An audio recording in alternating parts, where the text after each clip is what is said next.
صفحہ نمبر 111 تقسیم کار اور تخصیص کار کے حوصلہ افزائی. Encouragement of specialization and division of labour. جب کسی ملک میں صنعت کی ترقی کا عمل شروع ہوتا ہے تو وہاں تقسیم کار اور تخصیص کار ترقی پاتے ہیں. اس سلسلے میں مزدوروں کی محنت پیداوار میں اضافہ ہوتا ہے جس سے اجرتیں بڑھتی ہے، لہٰذا لوگوں کی تعلیمی استعداد اور معیاری زندگی میں اضافہ ہوتا ہے. ہر شعبے میں اسپیشلسٹ افراد صنعتی سرگرمیوں میں مشغول ہو جاتے ہیں. حکومت ایسے افراد کو باہر بھیج کر بھی اپنی آمدنی میں اضافہ کر سکتی ہے. بچتوں اور سرمایہ کاری میں اضافہ. Increase in saving and investment. کسی بھی ملک میں جب ایک مرتبہ صنعتی ترقی کا عمل متحرک ہو جاتا ہے تو اس سے وابستہ افراد کی آمدنیاں بڑھ جاتی ہے. اس سے ملکی اور انفرادی بچتیں اور سرمایہ کاری میں اضافہ ہو جاتا ہے. ملک میں سرمایہ کاری کا عمل بھی مختلف شعبوں میں بڑھ جاتا ہے. اس سے محسوس غربت کا چکر ختم کیا جا سکتا ہے اور ملکی منڈی کے انکم میں اضافہ کیا جا سکتا ہے، اور اس طرح پھر ضارب کے تحت روزگار آمدنیوں میں خاطر خواہ اضافہ ہوتا ہے. اس طرح ملک معاشی ترقی کی طرف گامزن ہو جاتا ہے، عوام خوشحال ہو جاتے ہیں. حکومت کی آمدنی میں اضافہ. Increase in government revenues. جب کسی ملک میں صنعت کاری ہو جاتی ہے تو حکومت کو custom, excise duty, tax, surcharge duty اور دیگر ٹیکس کی شکل میں آمدنی آنا شروع ہو جاتی ہے. لہٰذا اس آمدنی سے حکومت ملک میں ترقیاتی انفراسٹرکچرز کو فروغ دیتی ہے، لہٰذا عوام کو بنیادی سہولیات کا مہیا ہونا آسان ہو جاتا ہے. لوگوں کے انداز فکر میں تبدیلی. Change in outlook of the people. پیسہ انسان کو مہذب، عقل مند بھی بنا سکتا ہے اور چال باز، کنجوس اور کم عقل بھی بنا سکتا ہے، مگر ایک بات تو تسلیم شدہ ہے کہ روپے سے جسمانی آسودگی، رہن سہن اور فکر و نظر کے زاویوں میں تبدیلی رونما ہو جاتی ہے. جب صنعت لگتی ہے تو لوگ گاؤں سے شہروں کی طرف رخ کرتے ہیں. عورتوں کی آبادی جو گھروں میں بیٹھی رہتی ہے وہ بھی گھروں سے باہر نکلتی ہے اور پیداواری مصروفیات میں اپنا حصہ ڈالتی ہے. صفحہ نمبر 112. تو ملکی ترقی کا عمل شروع ہو جاتا ہے. انداز فکر سے تبدیلی کے باعث تعلیم، صحت، رہائش، خود کفالت میں اضافہ ہو جاتا ہے. معدنیات کی پیداوار میں اضافہ. Increase in minerals.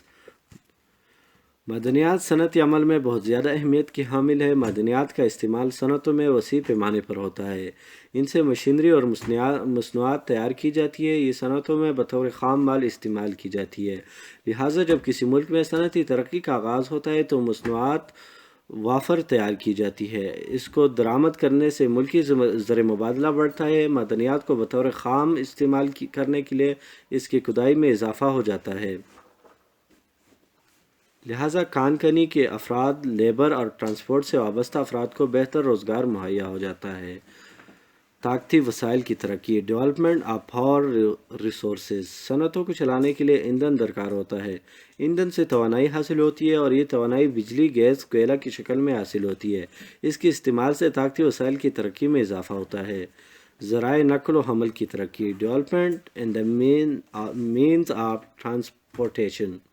صنعتوں کو چلانے کے لیے خام مال اور طاقتی وسائل کی ضرورت ہوتی ہے. لہٰذا جب صنعتی مصنوعات تیار ہو کر صنعت سے نکلتی ہے تو اس کا استعمال دور دراز علاقوں میں آباد افراد کرتے ہیں. لہٰذا ان کو دور تک پہنچانا ذریعہ نقل و حمل سے ہی ممکن ہو سکتا ہے. لہٰذا صنعت سے عام رسائی بذریعہ سڑک، ریلوے لائن اور بحری راستوں کے ذریعے ممکن ہوتی ہے. لہٰذا ملک میں ذرائع نقل و حمل کو مربوط شکل میں ڈیزائن کیا جاتا ہے. بعد ازاں جب صنعتی مصنوعات کی تیاری میں اضافہ ہوتا ہے تو بین الاقوامی تجارت شروع ہو جاتی ہے. تو صنعتی ممالک اپنی مصنوعات کو بیرونی ملک کھپانے کے لیے منڈیاں تلاش کرنا شروع کر دیتی ہے. لہٰذا صنعت، ذرائع نقل و حمل یعنی روڈز، ریلوے لائنز، بحری سروس اور ہوائی سروس میں اضافہ ہوتا ہے. جب انفراسٹرکچر قائم ہوتا ہے تو کثیر لوگوں کو روزگار نصیب ہوتا ہے. صفحہ نمبر 113. ملکی دفاع میں بہتری. Betterment in country defence. اگر کوئی ملک صنعت میں ترقی یافتہ ہوگا تو دوسرے ممالک کے لیے اور خود اپنی حفاظت کے لیے دفاعی ساز سامان لے گا، کیونکہ آج کے دور میں بغیر اسلحہ فوج ملک کا دفاع کرنا ناممکن ہے. آج ترقی یافتہ ممالک اپنی جنگی ٹیکنالوجی نہایت مہنگی قیمت پر دوسرے ممالک کو فروخت کر کے زر مبادلہ کما رہے ہیں۔ یورپی یونین اور امریکہ جیسے ممالک اپنی دفاعی برتری کے لحاظ سے ترقی پذیر ممالک کو دھمکیاں لگاتے ہوئے اہم دکھائی دے رہے ہیں۔ اس کی وجہ صنعتی جنگی دفاعی ٹیکنالوجی میں خود کفالت ہے۔ آبادی میں کمی، ریڈکشن ان پاپولیشن سائز۔ صنعتوں کی قیام کے بعد دیہاتوں کی ایک بڑی آبادی شہر کی طرف رخ کرتی ہے تاکہ اسے اچھا روزگار، تعلیم، صحت اور لگژری سہولتیں ملے۔ صنعتی ممالک میں لوگوں کا ذہن اور شعور سیلف انکم پر مرکوز رہتا ہے۔ لوگوں میں تعلیم اور صنعتی حالات کی وجہ سے ایک منفرد سوچ ڈیولپ ہو جاتی ہے۔ لوگ خاندانی منصوبہ بندی پر از خود عمل کرنا شروع کر دیتے ہیں۔ اس کی مثال یورپی صنعتی ممالک کی دی جا سکتی ہے، مگر اس کی اصل وجہ ان کی اخلاقی بے راہ روی اور لا تعلقی بھی ہے جسے یکسر فراموش کر دیا جاتا ہے۔ اصل میں آزاد خیالی اور ذہنی بے راہ روی بھی اس کی متحرک ہے، کیونکہ دوسری طرف چین کی مثال ہے جو کہ ایک بڑا صنعتی ملک ہے۔ وہاں پر برتھ ریٹ کو کنٹرول کرنے کے لیے حکومت مختلف پالیسیاں وضع کرتی ہے۔ اگر میاں بیوی 2 سے زائد بچے جنم دے گی تو اس کو سزا کے طور پر الگ الگ دور دراز علاقوں میں بھیج دیا جائے گا یا ان کی چھٹی ضبط کر لی جائے گی وغیرہ وغیرہ۔ ابھی 10 سال قبل ریاستہائے متحدہ امریکہ نے اس ضمن میں چین پر انسانی حقوق کی خلاف ورزی کے الزامات عائد کیے تھے، جسے چین کی حکومت نے اپنے اندرونی معاملات میں مداخلت سے تعبیر کیا تھا۔ باقاعدہ گورو نے اس کے متعلق صنعتی نفسیات کا مضمون بھی متعارف کروایا تھا۔ اس پر ابھی تحقیق جاری ہے، مگر حقائق بتاتے ہیں کہ صنعتی زندگی انسانی نفسیات پر گہرے دیرپا اثرات مرتب کرتے ہیں۔ پاکستان میں صنعتی پسماندگی کی وجوہات۔ کازز آف انڈسٹریل بیکورڈنیس ان پاکستان۔ پاکستان میں صنعتی پسماندگی کی بہت سی وجوہات ہیں۔ ہم یہاں بنیادی وجوہات کی وضاحت کرنا لازمی سمجھتے ہیں۔ صفحہ نمبر 114۔ جب سے پاکستان معرض وجود میں آیا تو حکومت نے ہر لمحہ صنعتی ترقی کے اقدامات کرنے کی صحیح مبارکہ جاری رکھی، مگر پسماندگی کے اسباب بہت زیادہ گہرے تھے، اس لیے یہ آہستہ آہستہ ہی زائل ہو سکتے ہیں۔ یہ ملک صنعتی طور پر اس قدر پسماندہ ہے کہ خام قومی پیداوار میں صنعتی حصہ بہت کم ہے، جو کہ 7.1% ہے، جو اتنی بڑی آبادی کی متحمل ملک کے لیے ناکافی ہے۔ اس پسماندگی کو ہم ان تناظر میں دیکھ سکتے ہیں: تاریخی وجوہات، ہسٹوریکل کازز، معاشی وجوہات، اکنامک پیٹرن کازز، سیاسی وجوہات، پولیٹیکل کازز، سماجی وجوہات، سوشل سٹاپ کازز، جغرافیائی وجوہات، جغرافیکل کازز۔ تاریخی وجوہات۔ Historical causes. برصغیر پاک و ہند پر عرصہ دراز تک مغل بادشاہوں نے حکومت کی۔ ان بادشاہوں کی سوچ کا محور زیادہ تر محلاتی سازشوں کے گرد گھومتا تھا۔ طاؤس و رباب اور حسن و عشق کی شاعری درباروں میں ہوتی تھی۔ انہوں نے صنعتی جنگی ٹیکنالوجی پر زیادہ عبور حاصل نہ کیا تھا، اس لیے یہاں انگریزوں کی حکومت قائم ہو گئی جو کہ 100 سال تک چلی۔ یہ کہنا بے جا نہ ہوگا کہ اگر 2 عالمی جنگیں نہ ہوتی تو یہ ہو سکتا تھا کہ آج ہم انگریزوں کے غلام ہی ہوتے۔ انگریز برصغیر کو سونے کی چڑیا تصور کرتے تھے، لہٰذا انہوں نے یہاں ریلوے لائن بچھائی اور اس کے ذریعے خام مال برطانیہ بھیجنا شروع کیا۔ وہاں سے مصنوعات تیار ہوتی تھی اور برصغیر پاک و ہند میں آ کر بکتی تھی، یعنی برصغیر کو انہوں نے اپنی منڈی بنایا ہوا تھا۔ لہٰذا ہوا یہ کہ ہمارے خام مال سے بنی مصنوعات کو ہمارے ملک میں فروخت کر کے کثیر دولت کماتے رہے، یعنی ہمارا سر اور ہماری جوتیاں۔ انہوں نے برصغیر میں صنعت لگانے میں کبھی دلچسپی نہ لی، محض زمینی ریونیو جمع کرنا ان کا شغل تھا۔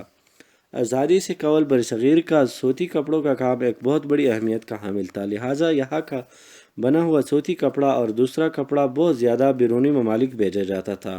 یہ کپڑا گھریلو دستکاریوں پر تیار ہوتا تھا، مگر 18ویں صدی پر برطانیہ میں پاور لومز کی صنعت نے ہماری دستی صنعت کو ڈبو دیا۔ صفحہ نمبر 115۔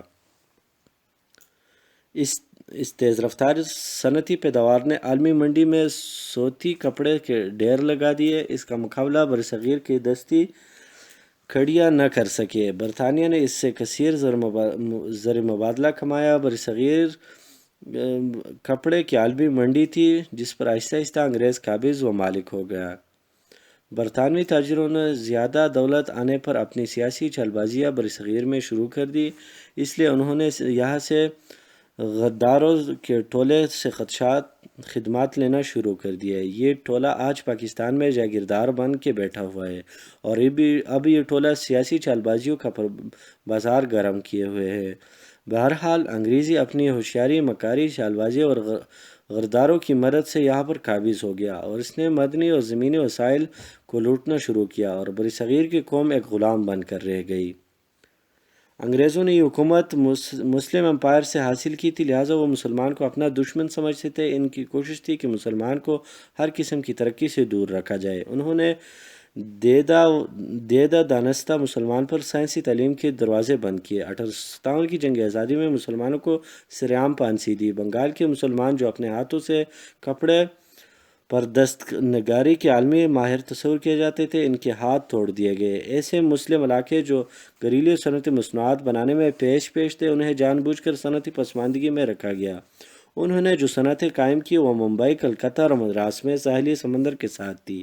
یہ ہندو اکثریت والے علاقے تھے۔ قیام پاکستان کے وقت مشرقی بنگال میں 75% پیداوار ہوتی تھی، مگر پٹسن کے تمام کارخانے مغربی بنگال میں لگائے گئے۔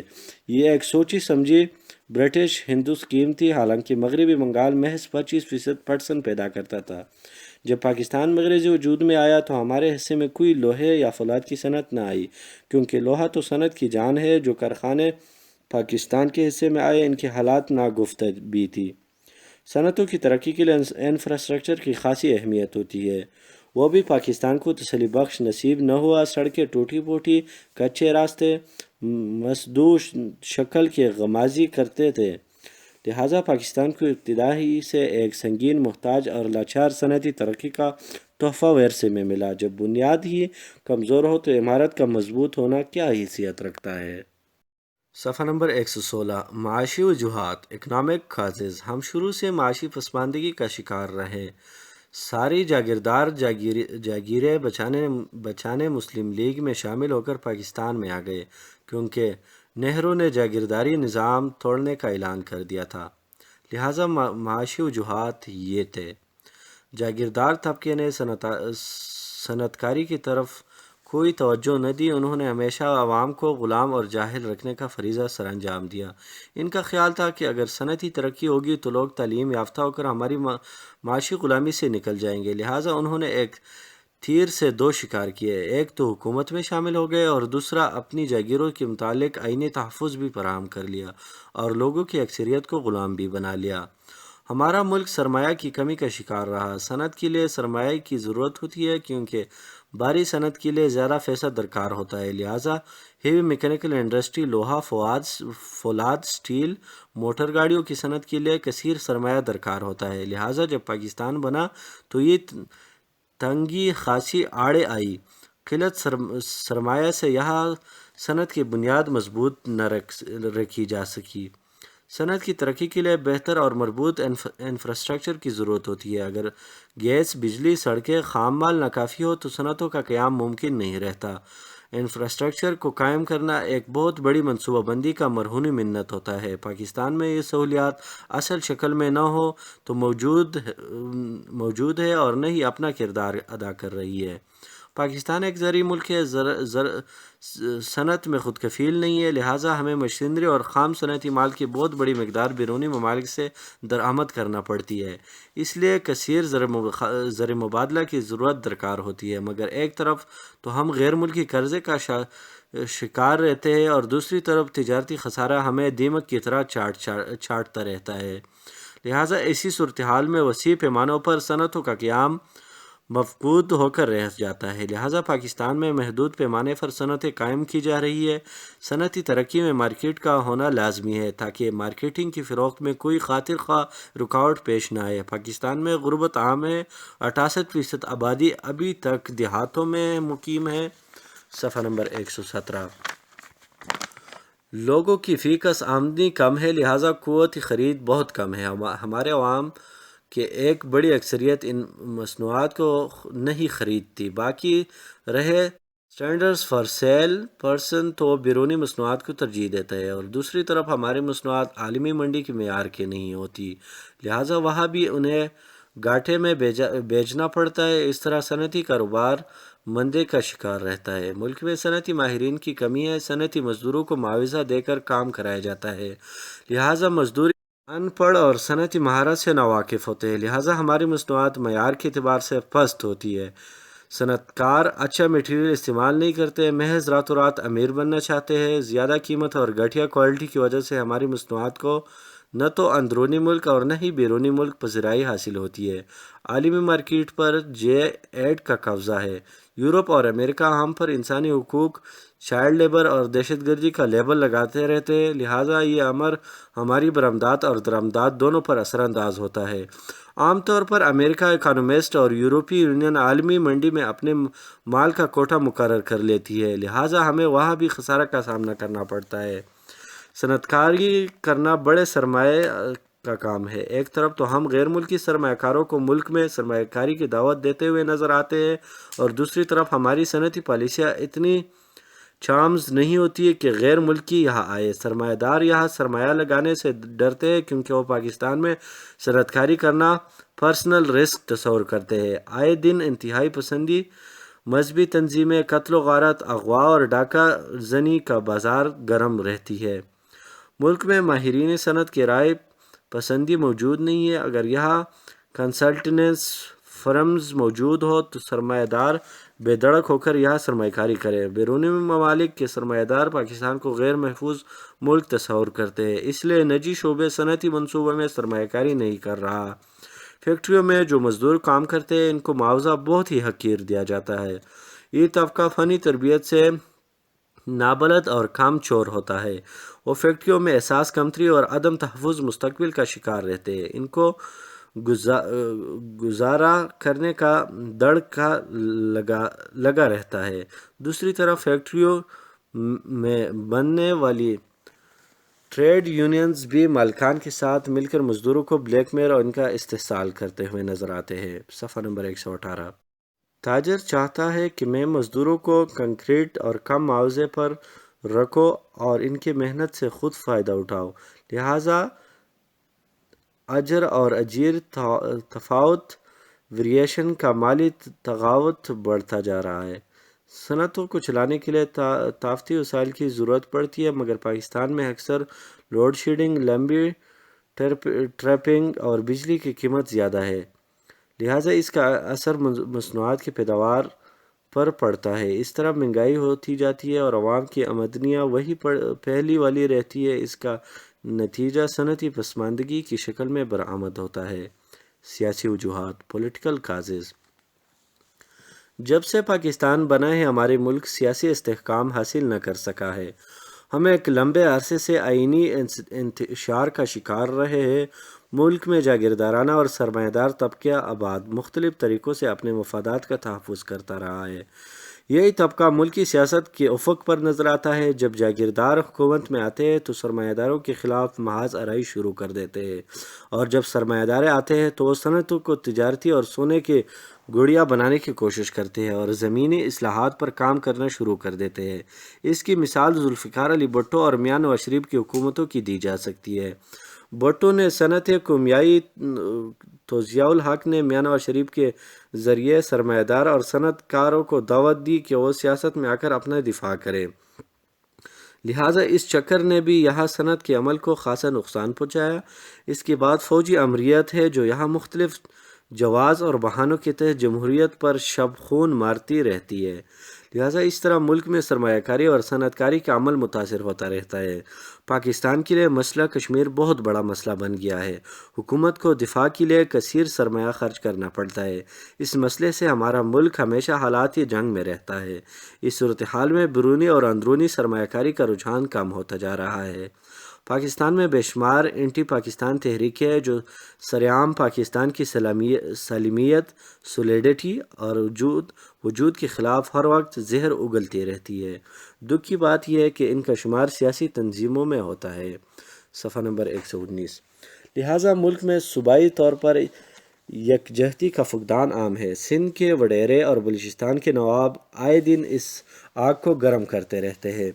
اگر کوئی غیر ملکی وفد یہاں صنعت کاری کے لیے سروے کرنے آتا ہے تو یہ لوگ اسے اغوا کر لیتے ہیں اور صنعتوں کو اپنا ہاتھ لگنے نہیں دیتے۔ یہ صوبوں کی زمین کو اپنی جاگیر سمجھتے ہیں، لہٰذا اس صورتحال میں ملکی سرمایہ دار اور بیرونی سرمایہ دار یہاں سرمایہ لگانے سے گریزاں رہتے ہیں۔ حالیہ 9/11 کے واقعے نے بھی صنعت کاری کے عمل کو روک دیا ہے۔ ہمارے ساتھ ہمسایہ ملک افغانستان ہے، وہاں پر مذہبی، گروہی اور قبائلی اجاراداری نے ملک کے مختلف حصوں میں تقسیم کر کے از خود تباہی کا سامان پیدا کیا ہے، لہٰذا اس کے اثرات پاکستان کی معیشت اور صنعت پر خاصے اثر انداز ہوئے ہیں۔ اس صورتحال کا فائدہ اٹھاتے ہوئے امریکہ نے یہاں مستقل قیام کر لیا ہے، لہٰذا خوفزدہ مہاجرین کی بڑی تعداد نے پاکستان کا رخ کر لیا ہے، لہٰذا ہمارے ملک میں مہاجرین کا آمد سالانہ سال سے جاری ہے۔ یہ وہ تحفہ ہے جو ہمیں ورثے میں ملا۔ ان مہاجرین کی تعداد 60 لاکھ تک پہنچی جا چکی ہے۔ اتنی بڑی تعداد کو تربیت دینا اور انہیں روزگار مہیا کرنا حکومت کی بس کی بات نہیں، لہٰذا یہ لوگ منفی طریقے سے ملک کی سالمیت، معیشت کھوکھلا کر رہے ہیں۔ اب تو بس بش نے اس بات کی طرف بھی اشارہ کر دیا کہ اگر امریکہ کی سالمیت کو مزید خطرہ ہوا تو وہ کسی بھی ملک پر حملے سے گریز نہیں کرے گا۔ اب تک ہم نے انڈیا کے ساتھ 4 جنگیں کی ہیں: 1948، 1965، 1971 اور کارگل جنگ۔ اس وقت بھی سیاچن اور کشمیر جنگی حالات میں ہے، لہٰذا ہمارے ملک کو قومی وسائل کی بڑی رقم، تقریباً بجٹ کا 60% دفاع پر خرچ ہو رہا ہے۔ اگر یہی رقم صنعت کاری پر لگائی جائے تو ملک میں خوشحالی آتی ہے، لہٰذا یہ سرحد جارحیت کا مسئلہ بھی ہماری صنعتی ترقی میں رکاوٹ ہے۔ ہمارے ملک میں کئی بار کشمیر کمیٹی بنی، دونوں حکومتوں میں مذاکرات کا میز سجایا گیا، مگر معاملہ جو کا تو ہے۔ بھٹو دور میں صنعتوں کو قومیایا گیا۔ صنعت کار صنعتی معاملے میں مکمل آزادی چاہتے ہیں۔ ملک میں ٹرکل ڈاؤن تھیوری کے ثمرات نہ ہونے کے برابر وصول ہوئے، کبھی صنعتیں نجی شعبے کے حوالے کر دی جاتی ہے تو کبھی ان پر بھاری ٹیکس عائد کر دیا جاتا ہے، لہٰذا صنعت کار مختلف خدشات کا شکار پائے جاتے ہیں۔ حکومت نے کئی بار مختلف اسکیموں کے تحت عوام بلیک دولت کو وائٹ کرنا چاہا، مگر سرمایہ داروں کی اکثریت سود کے پیچھے بھاگتی ہوئی دکھائی دیتی ہے۔ صفحہ نمبر 120۔ ہماری صنعتی پالیسیاں بھی مختلف تضادات کا شکار رہی ہے۔ کبھی تجارتی خسارے کو دور کرنے کے لیے درآمدات بڑھائی جاتی ہے، کبھی کم کی جاتی ہے۔ کبھی خام مال بیرونی ملک سے منگوایا جاتا ہے تو کبھی بھاری ڈیوٹی ادا کر کے سیکنڈری تیار شدہ مصنوعات منگوائی جاتی ہے۔ کبھی ٹیکس معاف، کبھی کئی اقسام کی ڈیوٹیاں ہماری صنعتی پالیسیوں پر اثر انداز رہتی ہے، لہٰذا اس سے تجارتی خسارہ بھی بڑھتا جا رہا ہے اور صنعتی پسماندگی کے اثرات بھی نمایاں ہو رہے ہیں، لہٰذا اس عمل سے صنعت کاری کا عمل نہایت متاثر ہوا ہے۔ 11 مئی 1972 کو روپے کی قیمت میں بہت زیادہ کمی دیکھنے میں آئی، اس سے شدید تر افراد زر پیدا ہو گیا۔ دوسری طرف درآمدی اشیاء بہت زیادہ مہنگی ہو گئی۔ پھر جنوری 1982 میں روپے کی ڈالر سے علیحدگی ہو گئی اور 1990 کے بعد معیشت کو آزاد کرنے کی صورتحال میں آجرین نے اپنے وسائل کو صنعت میں خرچ کرنے کے بجائے تجارت، زمین کی خریداری، سونے کی خریداری اور پلازوں کی تعمیر میں لگا دی۔ اس سے صنعتی ترقی کو بہت بڑا دھچکا لگا۔ سماجی وجوہات، سوشل کازز۔ صنعتی لگانے کے لیے اعلیٰ تعلیم یافتہ اور ہنرمندوں کی اشد ضرورت ہوتی ہے۔ پاکستان میں شرح خواندگی کم ہے اور ٹیکنیکل ایجوکیشن کا نظام زیادہ مربوط نہ ہے، لہٰذا ہماری صنعتیں عمدہ کارکردگی کا مظاہرہ نہیں کر پاتی اور اس میں تیار ہونے والے مصنوعات عالمی معیار پر پورا نہیں اترتی۔ ہمارا سماجی ڈھانچہ استحصالی معیشت کی غمازی کرتا ہوا نظر آتا ہے۔ آجر اور مزدوروں میں نہ ختم ہونے والی کشمکش جاری ہے۔ مزدوروں کو کم تنخواہ پر رکھا جاتا ہے، ان کی بنیادی ضروریات کو یکسر نظر انداز کیا جاتا ہے۔ ہمارے صنعت و مزدوروں کی اکثریت کنٹریکٹ پر کام کرتے ہیں۔ جہاں مزدوروں کو نوکریاں کنفرم ہوتی ہے وہاں پر رہی سہی کسر ٹریڈ یونین پوری کر دیتی ہے۔ ٹریڈ یونین کا مالکان اور مزدوروں کو بلیک میل کرنا ایک رواج کی شکل اختیار کیا گیا ہے، لہٰذا آئے دن ہڑتالیں، تالہ بندیاں معمول بن گئی ہے۔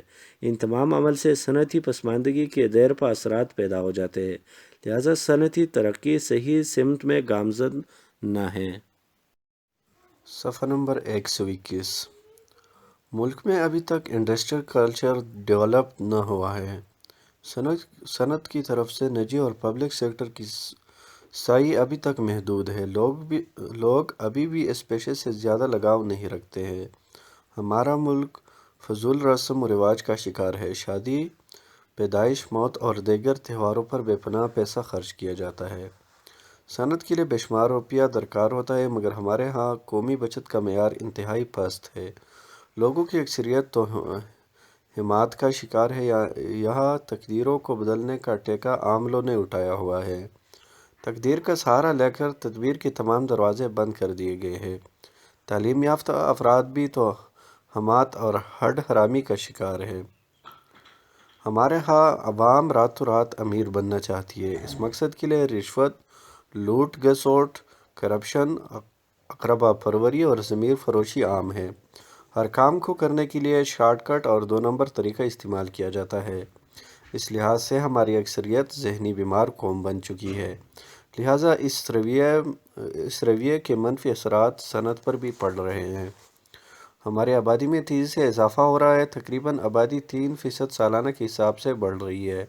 وسائل کم ہونے کی وجہ سے آبادی کی اکثریت بے روزگار ہو گئی ہے۔ یہی وجہ ہے کہ حالیہ 2006 کی رپورٹ کے مطابق پاکستانی عوام کا معیاری زندگی ترقی یافتہ اقوام کے لحاظ سے 61ویں نمبر پر ہے۔ یہ اتنا بڑا تفاوت اس بات کو ظاہر کرتا ہے کہ ہم پست معیاری زندگی گزارنے والی اور زیادہ آبادی پیدا کرنے والی قوم بن کر رہ گئی ہے۔ سرمایہ کاروں اور صنعت کاروں کا رویہ بہت خراب ہے۔ وہ ہوش زر کا شکار ہے۔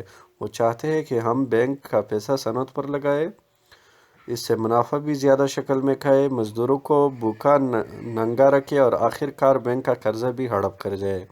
اس سوچ نے بھی صنعتی ترقی کو خاصا دھچکا لگایا ہے۔ جغرافیائی وجوہات: جیوگرافیکل کازز۔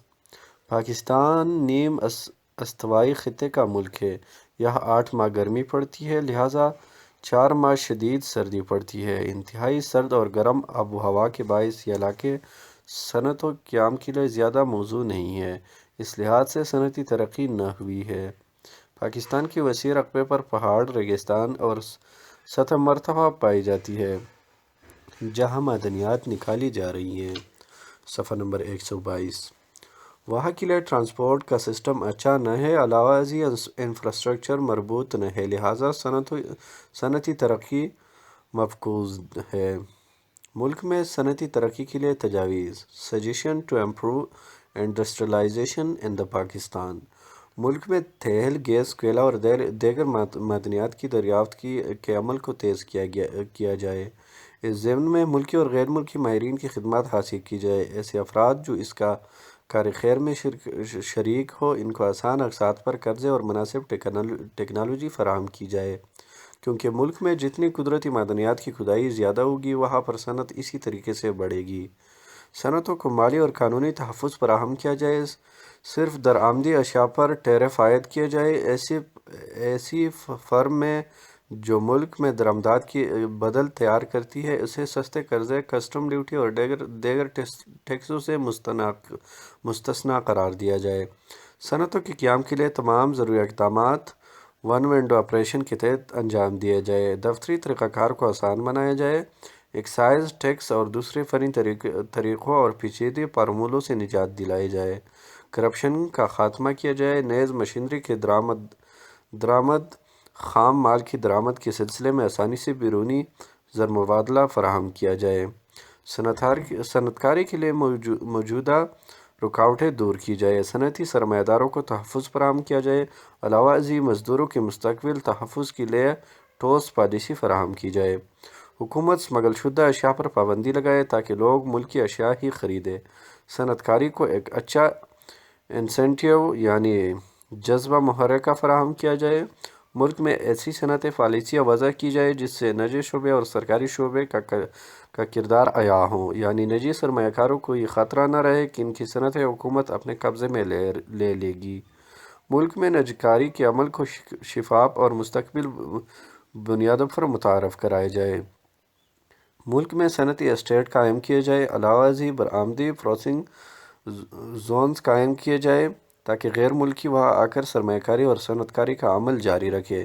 صنعتی مالکان اور مزدوروں کے مابین اتحاد کی فضا قائم کی جائے، ویسے قانون سازی کی جائے جس سے سماجی یا معاشی استحصال کا دروازہ بند کر دیا جائے۔ صفحہ نمبر 123۔ مزدور کو عزت دی جائے، اس کا معیار زندگی بلند کیا جائے جس سے صنعتی تنازعات بالکل ہی ختم ہوں۔ آجرین اور صنعتی سرمایہ کاروں کو سستے قرضے، عمدہ مشاورت اور فنی سہولیات فراہم کی جائے۔ علاوہ ازیں زر مبادلہ کی سہولیات بھی فراہم کی جائے۔ ملک میں ایسے حالات اور پالیسی اور قانون سازی کی جائے جس سے سرمایہ دار سٹی بازی اور تجارت کے بجائے مصنوعات کی سرمایہ کاری کرے۔ ملک میں تربیت یافتہ لیبر کو پروموٹ کرنے کے لیے وسیع پیمانے پر تربیتی ادارے قائم کیے جائے۔ پاکستان کی گھریلو صنعت، کوٹیج انڈسٹری آف پاکستان، اس کو چھوٹی صنعتیں بھی کہا جاتا ہے۔ پاکستان میں اس کی اہمیت اور حیثیت سے انکار نہیں کیا جا سکتا۔ یہ صنعتیں بہت زیادہ معاشی اہمیت کی حامل ہے۔ گھریلو اور چھوٹی صنعتوں کی تعریف۔ ڈیفینیشن آف کوٹیج اور اسمال اسکیل انڈسٹریز۔ گھریلو اور بڑی صنعتوں میں فرق کو ان باتوں سے سمجھا جا سکتا ہے: مزدوروں کی تعداد، سرمایہ کی بنیاد، کم یا زیادہ یا فکسڈ ہے۔ گھریلو صنعت سے مراد ایسی صنعت جس میں صنعت کاری کا کام سرمایہ لگانے والے خود کاریگر ہوتے ہیں اور یہ صنعتی امور گھر میں انجام دیے جاتے ہیں، لہذا کاریگروں کے گھر کے افراد اس کام میں شریک ہوتے ہیں۔ صنعت کاری کا کام کل وقت، فل ٹائم یا پارٹ ٹائم ہو سکتا ہے۔ اس صنعتوں میں طاقتی وسائل استعمال نہیں ہوتے، صنعتی آلات سادہ ہوتے ہیں، مثلاً لکڑی، فرنیچر، کھلونے سازی اور دستی قالین گھریلو صنعت کی نمایاں مثالیں ہیں۔ چھوٹی صنعت سے مراد ایسی صنعت ہے جہاں پر سرمایہ کاری 20 لاکھ سے اوپر نہ ہو اور کام کرنے والے کاریگر کی تعداد 10 سے زیادہ نہ ہو۔ ان صنعتوں کو لگانے کے لیے خاص لوکیشن کی ضرورت نہ ہے، جہاں بھی حالات موزوں ہو، یعنی گاؤں، شہر، قصبات، وہاں پہ لگائی جا سکتی ہے۔ دیہاتی علاقوں میں زیادہ تر پولٹری فارمنگ، ریشم سازی، قالین بانی، منجی کی چڑائی کا کام، کھیلوں اور دریوں کا سامان بنانا، شکر سازی، گڑ اور میکس بانی یعنی بی کیپنگ، شہد سازی، چارپائیاں، گھریلو فرنیچر، زرعی آلات وغیرہ بنانا۔ صفحہ نمبر 124۔ ہمارے شہروں میں جدیدیت بھی ہے اور بجلی گیس بھی ہے، یعنی یہاں توانائی کے وسائل اچھے ہیں، سرمایہ بھی وافر ہے، بینک بھی موجود ہے، لہٰذا شہروں میں پاور لومز، کھیلوں کا سامان، چمڑے کی مصنوعات، سلائی کڑھائی، فرنیچر سازی، زیورات کا کام، چوڑیاں بنانا، پلاسٹک کی مصنوعات تیار کرنا وغیرہ کا ٹیج انڈسٹریز میں آتا ہے۔ پاکستان میں یہ انڈسٹری صوبائی سطح پر قائم ہے۔ اس کو ترقی دینے کے لیے اسمال انڈسٹریز محض وجود میں آئی۔ اس کارپوریشن نے اسمال انڈسٹری کی تعریف یوں کی ہے: چھوٹی انڈسٹری ایک ایسی اصطلاح ہے جس میں اثاثے کے اوپر والی حد فکسڈ کر دی جاتی ہے، اس میں سے زمین کی قیمت کو نکال دیا جاتا ہے اور اوپر والی حد یا ویلیو وقت گزرنے کے بعد تبدیل ہوتی رہتی ہے۔ یہ حد موجودہ دور میں 5 ملین روپے رکھی گئی ہے۔ پاکستان میں گھریلو صنعتوں کی اہمیت۔ امپورٹنس آف کوٹیج انڈسٹریز ان پاکستان۔ پاکستان کے علاوہ کوئی بھی ملک گھریلو انڈسٹری کے وجود سے انکار نہیں کر سکتا۔ اس کی بہت زیادہ اہمیت ہے۔ جب دیہات چھوٹے ہوتے ہیں، لوگ سادہ زندگی گزارتے ہیں، ذرائع آمد و رفت جدید نہیں ہوتی، تو کمیونٹی کی اکثریت اپنی بنیادی ضروریات پورا کرنے کے لیے گاؤں کے لوہار، ترکان، موچی، جولا ہے، کمہار، سنیار اور کسان کی خدمات حاصل کرتے ہیں، یعنی عناصر دیہی معیشت میں اہم کردار ادا کرتے ہیں۔ لہٰذا جیسے جیسے ترقی ہوتی گئی، وسائل و رسائل میں بہتری آتی گئی، انہیں شعبہ جات کو جدید شکل دے دی گئی، لہٰذا ان پیشوں نے صنعتی صورت اختیار کر لی۔ پاکستان میں ان صنعتوں کی مصنوعات کی نفاست اتنی اچھی ہے کہ ہماری کاسٹیج انڈسٹری کی مانگ بین الاقوامی منڈی میں بڑھتی جا رہی ہے۔ کاٹیج انڈسٹری کی تاریخ ہمیں یہ بتاتی ہے کہ اس کا آغاز دیہات سے ہی ہوا ہے۔ یہ اصل میں کرافٹ سکلز تھی جو نسل در نسل منتقل ہوتی گئی۔ پھر جب اربن سینٹرز ترقی پا گئے تو لوگوں کی اکثریت وہاں ہجرت کر کے چلی گئی، انہوں نے شہروں میں آ کر اس ہنر کو ترقی دی اور ان صنعتوں کا وسیع پیمانے پر جال بچھا دیا۔ ان صنعتوں کی اہمیت درج ذیل ہے۔ پاکستان میں آبادی کی ایک اکثریت دیہات میں رہتی ہے، لہٰذا کٹیج اور اسمال انڈسٹری میں ملک کی 80% لیبر فورس کام کرتی ہے۔ صفحہ نمبر 125 اور ملک کا 90% کاروبار اسی سے وابستہ ہے۔ کٹیج انڈسٹری کا قومی انکم یعنی جی ڈی پی میں حصہ 5% ہے۔ اس قسم کی انڈسٹری میں تھوڑا سرمایہ خرچ کر کے اس کو پھیلایا جا سکتا ہے۔ یہ صنعت ابھی تک اس قابل نہ ہوئی ہے کہ تمام انڈسٹریل مارکیٹ اشیاء مہیا کر سکے۔ ایسے علاقے جہاں پر ابھی آٹومیشن یا انفراسٹرکچر بڑے پیمانے پر ڈیولپ نہ ہوا ہو، وہاں یہ انڈسٹری لوکل افراد کو مصنوعات اور جاب مہیا کرنے کا ذریعہ ہے۔ 1952-53 میں اس کے میجر گروپ 42% دیہات میں اور 58% شہری علاقوں میں قائم تھی۔ موجودہ خام قومی پیداوار کا جی ڈی پی کا 30% اسی سے حاصل ہو رہا ہے، جبکہ برآمدی تجارت سے حاصل شدہ 25% زر مبادلہ چھوٹی صنعتوں کی مصنوعات سے حاصل ہو رہا ہے۔ کٹیج انڈسٹری کی ترقی سے دیہات سے شہروں کی طرف نقل مکانی کا سلسلہ کم ہوا ہے، لہٰذا اگر شہری مسائل بھی کمی کرنا ہے تو ہمیں اس کی طرف خصوصی توجہ دینا ہوگی۔ ہمارے ملک میں نصف سے زیادہ خواتین کی آبادی ہے۔ عورتوں کو پردے یا گھریلو کام کاج کی زینت بنا دیا گیا ہے۔ یہی وجہ ہے کہ ہمارے خاندانوں کی فیکس آمدنی کم ہو گئی ہے، دن بدن غربت اور پسماندگی بڑھ رہی ہے۔ لہٰذا کٹیج انڈسٹری کے ذریعے ہم عورتوں کو تعلیم یافتہ اور فعال پیداوار رکن بنا سکتے ہیں۔ اس مقصد کے لیے گھروں میں سلائی، کڑھائی، قالین بانی اور ہوزری کورواج دے کر ان کے معیار زندگی بلند کیا جا سکتا ہے۔ علاقائی پسماندگی کو دور کرنا اور اخوت کا عملی نمونہ بننے کے لیے کٹیج انڈسٹری اہم کردار ادا کر سکتی ہے، لہٰذا کسی بھی روایتی ہنر کو ترقی دے کر اس کا دائرہ کار مختلف علاقوں میں پھیلا کر ہی ایسا کیا جا سکتا ہے۔ اس سے ایک تو علاقائی معیشت کی پسماندگی دور ہوگی اور دوسرا لوگوں میں احساس کمتری دور ہوگی۔ گھریلو صنعتوں کو ترقی دے کر ملکی زر مبادلہ کو بڑھایا جا سکتا ہے اور تجارتی خسارے کو کم کیا جا سکتا ہے۔ اگر ملک میں ہوم پروڈکٹس اور ہوم مارکیٹس کا دائرہ وسیع کیا جائے تو اس سے بھی صنعتی ترقی کا عمل تیز ہو سکتا ہے۔ گھریلو صنعتوں سے بڑی صنعتوں سے حاصل شدہ باقیات کو آسانی استعمال کیا جا سکتا ہے۔ اس سے کم پیداواری لاگت سے سستی اشیاء تیار ہو سکتی ہے۔ علاوہ ازیں گھریلو صنعتوں کی وساطت سے تیار ہونے والی خام مال بڑی صنعتوں میں بھی استعمال ہو سکتا ہے۔ صفحہ نمبر 126 اس عمل سے ملکی صنعتی عمل تیز ہو سکتا ہے۔ اس کی مثال جوتوں کی صنعت اور اونی رنگ سازی کی صنعت ہے۔ اگر ہمارے ملک میں غیر مکمل درآمدات کی اشیاء کو کم کر کے تجارتی خسارہ گھٹانا ہے، لوگوں کی آمدنی بڑھانا ہے اور زر مبادلہ مہیا کرانا ہے تو گھریلو صنعت کو فروغ دینا ہوگا۔ بڑی صنعتوں میں استعمال ہونے والی اسپیئر پارٹس گھریلو صنعتوں میں تیار کر کے بڑی صنعتوں کو ترقی دی جا سکتی ہے۔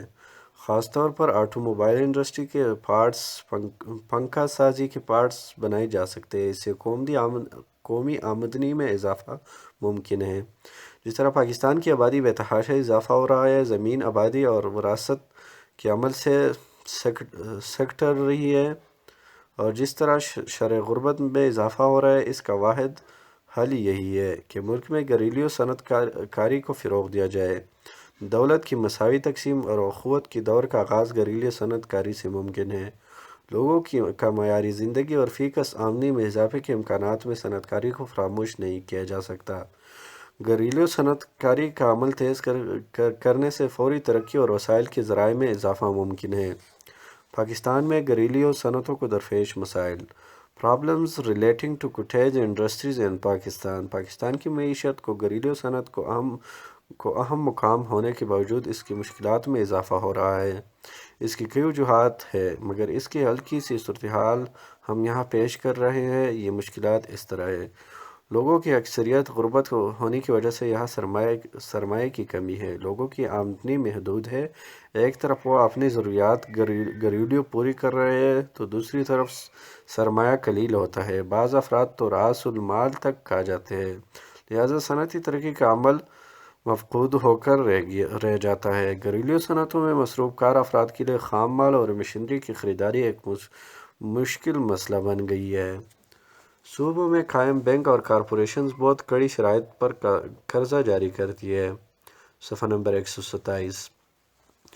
ملک میں بجلی پیٹرول کی قیمت آئے دن بڑھتی رہتی ہے، لہٰذا گھریلو مصنوعات کی قیمتیں بڑھانا پڑتی ہے، لہٰذا ہم اس کو اچھے طریقے فروغ نہیں دے سکتے۔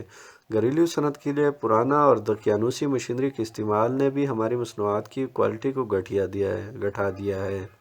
ہماری مانگ میں بھی عالمی منڈی میں محدود ہوتی ہے، لہٰذا ہماری یہ صنعت بری طرح خسارے کا شکار ہو رہی ہے۔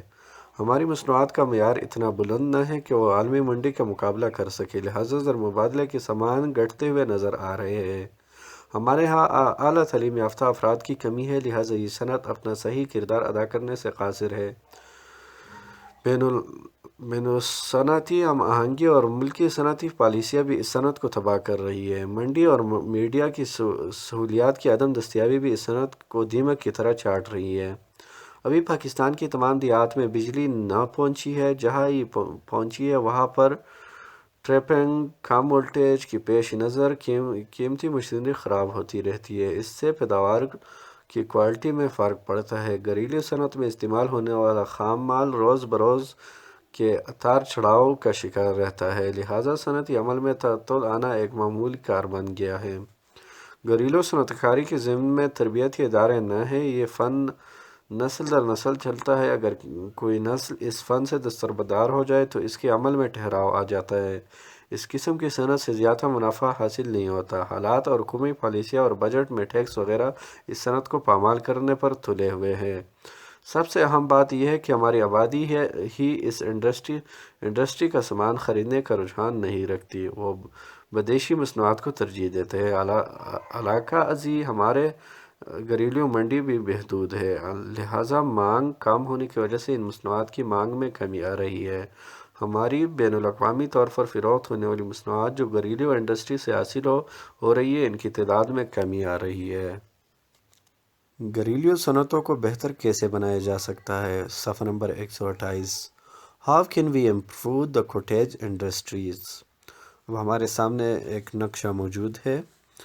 گھریلو صنعتوں کو بہتر اور فعال اس صورت میں بنایا جا سکتا ہے کہ حکومت اس کی طرف خصوصی توجہ دے، لوگوں کو محب وطن بنانے کے لیے پاکستانی مصنوعات کی خریداری کی طرف ترغیب دے۔ اس سلسلے میں میڈیا اور پالیسیز کے ذریعے اس کو ترویج دی جا سکتی ہے، لہٰذا اس کو بہتر بنانے کے لیے درج ذیل تجاویز سے استفادہ حاصل کرنا لازمی ہے۔ حکومت کو چھوٹی صنعت کو ترقی دینے کے سلسلے میں ہنگامی سطح پر اقدامات کرنی چاہیے۔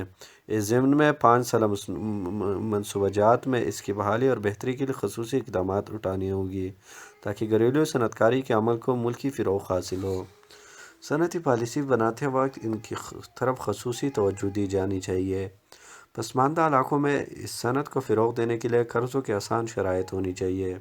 خام مال کے سلسلے میں حکومت کو مربوط پالیسی بنانی چاہیے۔ دیہاتوں میں بجلی کی فراہمی اور خام مال کی دستیابی کو یقینی بنائی جائے۔ دقیانوسی اور پرانی مشینری کو رد کر کے ماڈرن مشینری سے استفادہ حاصل کرنا چاہیے۔ عالمی مارکیٹ کی مانگ کے مطابق مصنوعات عمدہ ڈیزائنوں اور معیار کے مطابق تیار کی جائے۔ حکومت کو چاہیے کہ وہ ملکی سطح پر ملکی مصنوعات کو متعارف کروائے۔ چھوٹی صنعتوں کے مالکان کی رسائی عالمی منڈی تک ممکن بنائی جائے۔ حکومت پاکستان کو چاہیے کہ وہ جدید مشینری بیرونی ممالک سے درآمد کرے اور اسے ٹیکس یا کسٹم کے بغیر بحوالہ گھریلو صنعتی مالکان بیچے۔ ان صنعتوں میں ہنرمند افراد کے لیے ادارے بنائے جائیں۔ صفحہ نمبر 129۔ چھوٹی صنعتوں کی ترقی میں حکومتی اقدامات کا جائزہ۔ A review of state relating steps for development of cottage industries۔ Pakistan کا موجودہ خطہ ایک اعلیٰ تاریخی روایات کا حامل ہے۔ یہاں کے لوگ محنتی اور جفاکش ہیں۔ فنی مہارت سال ہا سال سے چلی آ رہی ہے۔ قدیم دور سے ہماری گھریلو مصنوعات کا ایک الگ معیار قائم تھا۔ یہ اشیاء زیادہ تر مقامی استعمال میں آتی تھی، لہٰذا آہستہ آہستہ عالمی منڈی اور معیار کا کلچر آ گیا۔ عالمی تجارت کو فروغ حاصل ہوا۔ 21ویں صدی میں دنیا ایک منڈی کی صورت اختیار کر گئی۔ اگر ہمارے ملک میں گھریلو انڈسٹری کو فروغ دیا جائے اور موجودہ فنکاری کے ٹیلنٹ کو یکجا کیا جائے اور اس کو مؤثر ترتیب کی جائے تو ملک سالانہ کروڑوں ڈالر کما سکتا ہے۔